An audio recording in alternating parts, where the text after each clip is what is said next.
The fifth step on our journey to heal through self-love, it's a tricky one. I called it protect your spirit, and it's kind of difficult to explain.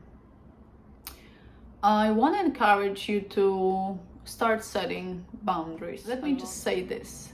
Just because someone wants to see you, meet up with you, call you, text you, message you, it doesn't mean that you have to do the same.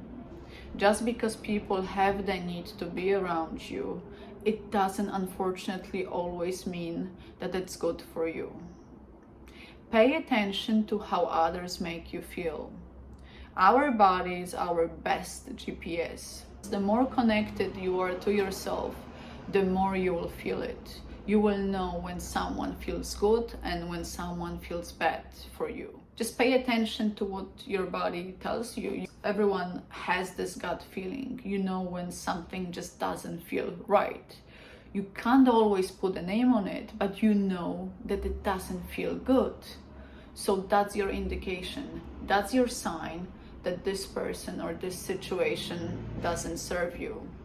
And it's now up to you to set the boundary. Protect what you have. I worked very hard on myself for the past 6-7 years, since I went to Tony Robbins seminar, which was in 2016. This is where my healing journey and self-discovery journey began. And I worked hard to get myself out of my old habits and patterns and my mindset and heal through this self-appreciation and self-love. So now I became very protective of what I've built. I don't give myself so freely anymore. Just because someone wants to be in touch with me, it doesn't mean that that's something I should do. It doesn't mean that that will serve me. If it feels good, go for it. But if it doesn't, be honest with yourself. Every encounter that you have with another human being, every conversation, every person that you meet affects you.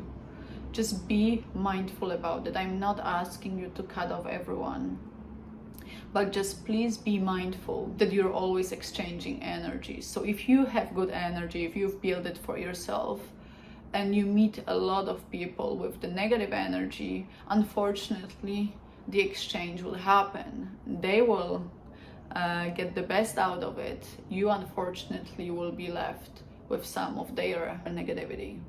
The exercise that I have for this, it's to observe yourself, and every time you have this gut feeling, just write it down. You don't have to know why you feel this way, but don't neglect your body and don't neglect what you feel. Write it down.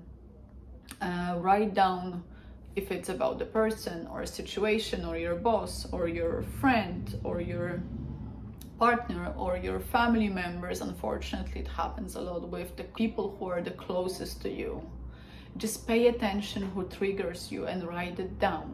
The next time you're in a situation with that person, write it down again and then see if this person should be still part of your life.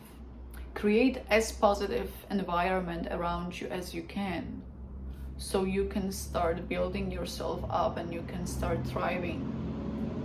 If you have negative vibrations around you, you will not be able to lift yourself up and get to the best part of you.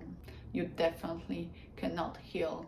That's the opposite of healing. That's bringing more toxicity in your life. So just please pay attention, write it down, and be honest with yourself.